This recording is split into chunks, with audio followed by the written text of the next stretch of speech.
नमस्कार, मैं हूं मीनाक्षी नागर और आप देख रहे हैं डीजी न्यूज। चलिए बढ़ते हैं आज की बड़ी खबरों की ओर। नमस्कार दर्शकों, मैं हूं धीरेन्द्र सिंह और इस समय मैं मौजूद हूं फरुखाबाद के कायमगंज में, जहां पर मैं चर्चा करूंगा अभी जीएसटी के नए स्लैब को लेकर, जो कि 22 सितंबर से लागू होने वाला है। और उसमें हम जानेंगे कि जो जीएसटी के नए स्लैब में जो परिवर्तन किया गया है उसके बाद में व्यापार पर क्या असर पड़ेगा। तो सबसे पहले मेरे साथ में मौजूद है विवेक अग्रवाल जी, केमिस्ट एंड ड्रगिस्ट एसोसिएशन के कोषाध्यक्ष। जी विवेक जी, क्या कहना चाहेंगे आप जीएसटी के नए स्लैब को लेकर?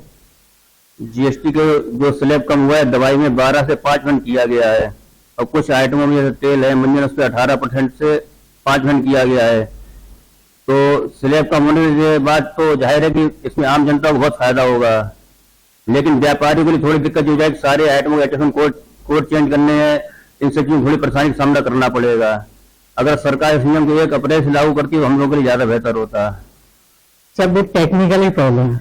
मैं ये जानना चाहता हूँ कि इसके बाद में आपके व्यापार पर क्या फर्क पड़ेगा? नहीं, इसका व्यापार में कोई फर्क नहीं पड़ेगा।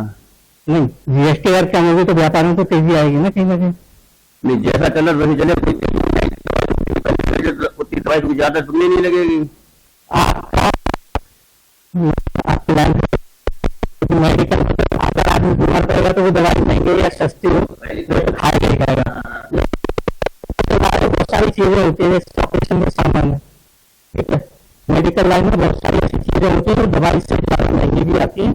और किसी को ऑपरेशन होना है तो ऑपरेशन के लिए सिर्फ दवाइयों की जरूरत नहीं पड़ेगी, उसके इक्विपमेंट भी चाहिए होते हैं, उन पर भी मतलब मंदी आएगी और उस पर भी फर्क पड़ेगा। तो इसको किस तरीके से देखते हैं आप? नहीं, उसमें तो जैसे मान लो कोई व्यक्ति बीमार होता है, उसको ऑपरेशन करवाना है। अगर जीएसटी 12% होती तभी ऑपरेशन करवाता, 5% तब भी ऑपरेशन करवाएगा। लेकिन वैसे उसमें आम जनता थोड़ा फायदा हो गया, उसको सस्ते में ऑपरेशन उसका हो जाएगा, इसलिए सरकार ने बहुत अच्छा कदम उठाया है। व्यापारियों के हित में तो नहीं कह सकते, क्योंकि मेडिकल में तो फर्क सबसे ज्यादा जो तीमारदार होता है उसको पड़ता है। व्यापारी को तो सामान बेचना ही बेचना है। लेकिन अगर मान लो मुझे ऑपरेशन करवाना, मेरा जो ऑपरेशन 20,000 में कभी होता था, आज वो शायद हो सकता है कि 15 या 16,000 में हो जाए, तो कम से कम जो उपभोक्ता है उसको तो फायदा होगा ना। उपभोक्ता को तो पूरा फायदा है ही है। इसमें व्यापारी को तो दवाई से जो संबंधित व्यापारी है उसको ना कोई फायदा है ना कोई नुकसान है। इसमें आम जनता का फायदा है, इसमें हम सबकी भलाई है। आम जनता का फायदा होना चाहिए ना। आपको क्या लगता है, मतलब ये जो स्लैब में जो बदलाव किया गया है ये काफी पहले हो जाना चाहिए था? हाँ, पहले हो जाना चाहिए, लेकिन सरकार ने अपनी परिस्थिति के हिसाब से इसको किया है। वैसे अगर पहले आता तो बहुत ज्यादा बेहतर रहता है। सरकार को चुनावी सीजन में क्यों याद आती है ऐसा काम करने की? अब इस बारे में तो कुछ कह नहीं सकते। चलिए, बहुत बहुत धन्यवाद विवेक जी, आपने इतनी सारी जानकारी दी। तो अभी तक हमारे साथ थे विवेक अग्रवाल जी। अभी हम बात करेंगे और लोगों से और जानेंगे कि वो क्या कहते हैं इस जीएसटी के स्लैब में जो बदलाव होने वाले हैं उनको लेकर। तो अभी हम बात करेंगे सबसे। जी सर, क्या नाम है? श्याम गुप्ता। किस चीज का व्यापार है? कोल्ड ड्रिंक का व्यापार है। कोल्ड ड्रिंक का। तो इसमें मतलब इस पे भी काफी चीजों में जीएसटी कम की गई है, तो क्या लगता है क्या फर्क पड़ेगा व्यापार में? फर्क क्या, उपभोक्ता फायदा होगा इसमें। जीएसटी कम हुई तो उपभोक्ता को सीधा फायदा होगा। अगर तो कंपनी फायदा होगा, अब अपना पैसा घटा भी नहीं, रेट अपने वही रखेगी। कहीं ना कहीं डीलर को भी तो फायदा होगा। नहीं, कुछ नहीं फायदा होगा। जो पहले 12% था वो 5% कर दिया, 18 था वो 5% कर दिया, उसकी एमआरपी थोड़ी चेंज होगी। ये भी तो कह सकते हैं कि आदमी पहले 4 कोल्ड ड्रिंक पी रहा था, 8 पिए। नहीं, वो पिएगा तो नहीं जितनी पीता था पहले, वो नहीं कम ज्यादा पिएगा। मतलब आपके सस्ती हो जाती है तो ज्यादा पिएगा। जैसे 10 वाली बोतल 5 में हो जाए तो भले वो 4 पीने लगेगा। सर, जीएसटी में इतना बदलाव तो नहीं हुआ कि 10 वाली चीज 5 की हो जाए, लेकिन हाँ ये जरूर हो सकता है कि 10 वाली चीज 8 या 8.5 की हो जाए। और जब सस्ती होगी तो नहीं, 8, 8.5 का कोई बहुत औसत नहीं होता है, वो तो सीधा 5 रहेगा, 10 रहेगा। वो तो एक स्लैब हो गया कि 5% या 12%, ठीक है ना। तो अगर इसमें कम जो जीएसटी के स्लैब में जो बदलाव होने जा रहा है 22 तारीख से, उसका व्यापार पे क्या असर पड़ सकता है? उपभोक्ता को फायदा होगा, सिर्फ उपभोक्ता को फायदा हो, बाकी डीलर कोई फायदा नहीं है। जैसे पहले से करें वैसे करेंगे। मतलब या तो 8% कैसे 5% देंगे इतना? या डीलर कमाएंगे या फिर उपभोक्ता को फायदा होगा कुल मिला के। चलिए बहुत बहुत धन्यवाद सर। अब हम बात करते हैं सर से। जी सर, क्या नाम है? मैं जितेंद्र रस्तोगी। जी sir, refined oil, edible oil. तो अभी वर्तमान में उस पे जो जीएसटी देनी पड़ रही है वो कितने % जाती है? ये एडिबल ऑयल पे और रिफाइंड पे 5% जाती है, मगर प्योर जो देसी घी होता है उससे 12% होती है फैक्ट पे। और 12% होने की वजह से अब जो गवर्नमेंट ने 5% की है उसका बेनिफिट जनता को मिलेगा 7% कम होने पर। मगर कंपनियों से हम इस मंच के द्वारा ये कहना चाहेंगे कि अपने बेसिक रेट ना बढ़ाएं। मगर कंपनियां क्या करती हैं कि अपने बेसिक रेट 7% बढ़ा के उपभोक्ता को वही रेट पे एमआरपी पे माल जो है उपलब्ध कराती है। कायदे से ये पब्लिक के लिए जो है, आम जनता के लिए गवर्नमेंट ने जो जीएसटी घटाई है उसका एमआरपी कम करके हर कंपनी 22 तारीख के बाद जो है और अलग बैच का अलग माल जो नया प्रोडक्शन करके एमआरपी कम हो, तभी जनता तक, आम जनता तक ये पहुंच सकेगी इसका बेनिफिट। तो अभी क्या लग रहा है, क्या फर्क आएगा जीएसटी के स्लैब में बदलाव होने के बाद? बदलाव होने के बाद आने वाले समय में हो सकता है 3 महीने बाद आम जनता को बहुत इसका बेनिफिट मिलेगा, बहुत राहत मिलेगी। और इससे जो खाद्य प्रोड्यूसर है वो अच्छे कम दामों में मिल सकेंगे, अच्छी कंपनियों के प्रोडक्ट। और तैयार करने में भी जब एक स्लैब होगा जो है तो हम लोगों को HSN नंबर वगैरह भी, इसके भी व्यापारियों को बहुत अच्छी जो है वो मिलता है कि अलग अलग टैक्स जमा नहीं करना पड़ता, लिखा पढ़ी में भी आराम रहेगा व्यापारी वर्ग को। मतलब एक टैक्स अगर होगा तो उसमें आपको भी आसानी होती है हम लोगों को। जो बाकी क्या लगता है कि ये स्लैब जो है कि पिछले 8 साल में आप बदलाव किया जा रहा है इसमें, तो पहले होना चाहिए? ये ऐसा जिस तरीके से जीएसटी संग्रह ये बढ़ता गया उसी तरीके से उनका जो टारगेट पूरा हो गया हमारी भारत सरकार का, तब उन्होंने अपना जो है इस पर ध्यान दिया। और माननीय सीतारमण जी ने, वित्त मंत्री ने कहा ही था कि जब हमारा टारगेट पूरा हो जाएगा तो हम इसको कम करेंगे, बदलाव करेंगे। तो आज ये बदलाव का जो समय आ गया है और हम लोग बदलाव किया, उनका बहुत हार्दिक स्वागत कर रहे हैं। बिहार में इलेक्शन आगे इसलिए करना। अभी हम लोग तो व्यापारी वर्ग, व्यापार के नजरिए से देखेंगे तो टारगेट भी पूरा हुआ है कि जो जीएसटी नगरी जो डबल हो चुकी, 200% जो है हो चुका है। जिनका टारगेट था, राजस्व था, 200% से 300% तक भी हो चुका है।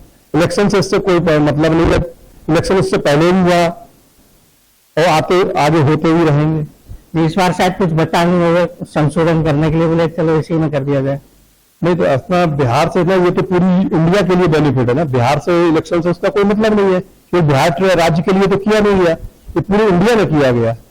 जो हमारा जो जीएसटी है जो पूरे इंडिया में है। चलिए, इनका भी यही मानना है कि इस जीएसटी का बिहार के इलेक्शन से कोई लेना देना नहीं है और सरकार को ये लगा कि इस समय बदलाव करना चाहिए तो उन्होंने ये बदलाव किया। जी सर, क्या नाम है? मनोज कौशल। कौशल जी, क्या लगता है कि जो स्लैब में बदलाव आने वाला है इसमें क्या फर्क पड़ेगा व्यापार में? कायमगंज तंबाकू का सबसे बड़ा मंडी है इंडिया में। कायमगंज का नाम आता है, जहां पे टोन टोबैको की बात आती है तो वहां पर कायमगंज का नाम सबसे ऊपर आता है। कायमगंज में जो तंबाकू पैदा होती है उसमें भ्रांतियां बहुत हैं। जैसे इस समय जो चल रहा है वो ये है कि कच्ची तंबाकू पे सरकार ने 5% टैक्स लगाया हुआ है। मैन्युफैक्चर्ड तंबाकू पे सरकार ने 28% टैक्स लगाया हुआ है।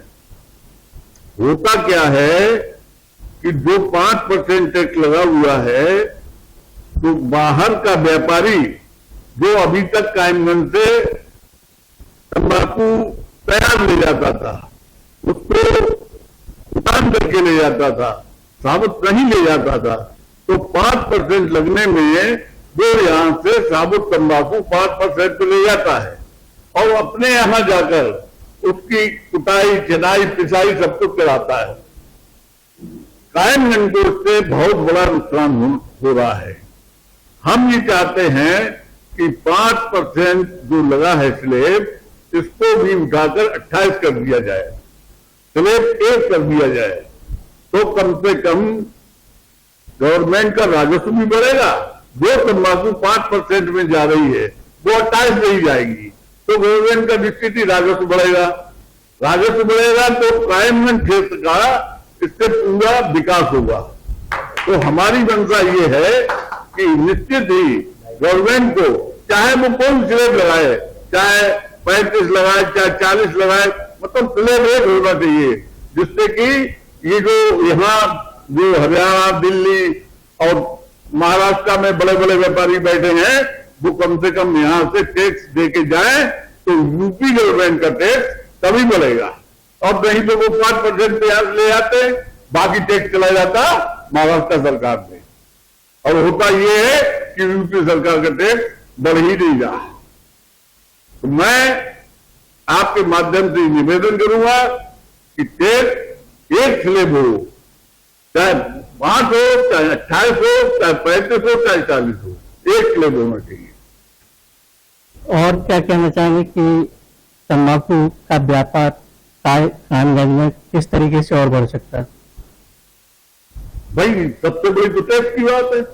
अभी 3 दिन पूर्व हमारे ग्रेड 1 साहब आए थे इटावा से, उनकी मीटिंग इसी हाल में हुई थी। उन्होंने ये कहा था कि आप लोग जीएसटी बढ़ाइए। उनके सामने भी हमने यही प्रश्न रखा था, जीएसटी कैसे बढ़ेगी जब यहां पर 50% तंबाकू 5% में चली जाएगी और 50% रह जाएगी हमारे लिए। तो 50% अगर यहां से मान लीजिए 10% हरियाणा वाले ले गया, 20% दिल्ली वाले ले गया, महाराष्ट्र वाला ले गया, तो जो टैक्स हुआ वो 3 जगह बढ़ गया। तो वो टैक्स तो करेगा हरियाणा वाला हरियाणा में करेगा, दिल्ली वाला दिल्ली में तो करेगा। हमारे यहाँ आप कह रहे हैं कि हमारे यहाँ टैक्स नहीं बढ़ रहा, तो उसको ना बढ़ने की वजह केवल एक ही है। तो यहाँ के आपका मानना ये है कि टैक्स एक ही हो, चाहे वो 28% हो, चाहे वो 28%, मतलब उसमें अलग अलग स्लैब नहीं होने चाहिए। तो अभी हम बात करेंगे और आगे, क्योंकि इनका भी, मनोज जी का भी यही मानना है कि टैक्स एक ही होना चाहिए तंबाकू में, चाहे वो 28% हो या फिर 5% हो। और बातचीत करने के लिए हमारे साथ मौजूद हैं अभी। जी सर, क्या नाम आपका? मेरा नाम अमित सेठ है। मैं व्यापार मंडल का नगर महामंत्री एवं प्रदेश मंत्री हूँ। साथ ही मैं बर्तन व्यवसायी भी हूँ। अभी वर्तमान में बर्तन खरीदने या बेचने पर कितना टैक्स दिया जाता है या लिया जाता है? देखिए, अभी तक के स्लैब के अनुसार 18% टैक्स पुरानी स्क्रैप पे लगता था, नई बर्तन पे 12% का टैक्स लगता था। जो नया परचेस करते थे उस पर 12% टैक्स था। जो पुराना अपना भेजते थे या पुराना कारखाने में कंटेनर के द्वारा माल आता था उस पर 18% था, जो कि हमारी वर्तमान केंद्र सरकार ने नए बर्तन पर 5% टैक्स कर दिया है, यानी कि 12 से 5 यानी 7% उसका स्लैब घटा दिया है। मतलब आने वाले समय में लोगों की दिवाली नहीं मिलेगी, मैं निश्चित रूप से कह सकता हूं। लोगों की तो दिवाली नहीं मिलेगी, मगर आम उपभोक्ताओं का दिवाला जरूर निकल जाएगा। वो इस माध्यम से निकलेगा कि क्योंकि पहले पुरानी स्क्रैप पे 18% टैक्स था, नई स्क्रैप पे 12% टैक्स था, यानी कि कुल मार्जिन केवल 6% का था नए और पुराने में। क्योंकि बर्तन बनता है पुराने माल से बनता है, उसी के द्वारा उसका उत्पादन होता है। अब क्योंकि सरकार ने पुराने पे तो 18% टैक्स रखा है, नए पे टैक्स घटाकर के 5% कर दिया, यानी कि दोनों में अंतर जाकर के 13% का हो गया। तो जब ये 13% का अंतर हो गया तो हमारी जो भोली भाली दुकानदार जनता है वो तो कह रही है सरकार ने टैक्स कम कर दिया, बर्तन मुद्दा हो जाएगा। लेकिन कैसे मुद्दा हो जाएगा कि डिफरेंस 6 से बढ़कर 13 हो गया। भाई जब हम पुराना स्क्रैप 100 किलो देंगे तभी तो हमको 100 किलो नया माल मिलेगा। उसका डिफरेंस 13% हो गया, तो ये बर्तन कहां से मुद्दा हुआ? बर्तन मुद्दा नहीं हुआ, बर्तन पे और महंगाई आएगी। और जो ये दिख भी रही है इस टाइम पे, चाहे स्टील का बर्तन हो चाहे पीतल का बर्तन हो, ये दिख रही है, बिल्कुल सो रही है कि पहले 6% का डिफरेंस होता था, अब उसको 13% का डिफरेंस कर दिया। अगर माननीय केंद्र सरकार को इसमें वास्तव में राहत देनी थी तो 5% उनको, जैसे उन्होंने नए पे करा है, ऐसे ही पुराने पे 18 से घटा करके उसको भी कम किया जाता, तब तो मान लो उपभोक्ताओं को राहत मिलती। अब उपभोक्ताओं को राहत कहां से मिलेगी? तो इसको भी जुमला कह दें क्या? बिल्कुल आप जुमला कर सकते हैं, आने शायद केंद्र सरकार का ये निश्चित रूप से जुमला होगा। भाई ये बताइए, इस टैक्स स्लैब से आम उपभोक्ता का कोई फायदा नहीं हुआ, क्योंकि 5% उनने सपना दिखा दिया कि स्टील का बर्तन मुद्दा हो गया, मगर वो 18 रहा पुराना, तो डिफरेंस तो हमारा 13 का है। तो ये निश्चित तौर से मुद्दा कहां से होगा भाई? ये तो एक सपना है, ये उन्होंने दिखाया है भोली भाली जनता को। मैं तो निश्चित रूप से इसको जुमला कहूंगा। चलिए, अमित जी का तो मानना है कि शायद ये जीएसटी में कुछ बर्तनों में तो कोई मद्दी नहीं आई, क्योंकि हो सकता है कि जो स्क्रैप है पुराना, उस पर जो टैक्स है वो पुराना वाला ही रहेगा। बर्तन नए पे टैक्स कम हो जाएगा, लेकिन वो कहीं भी उस पर कोई भी फर्क पड़ेगा नहीं।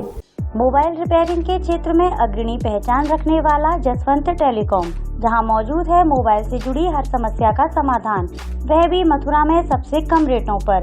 जसवंत टेलीकॉम पर रिपेयरिंग के साथ किफायती दरों पर मौजूद है मोबाइल एक्सेसरीज, वहीं मोबाइल फोल्डर डलवाने पर पाएं आकर्षक गिफ्ट।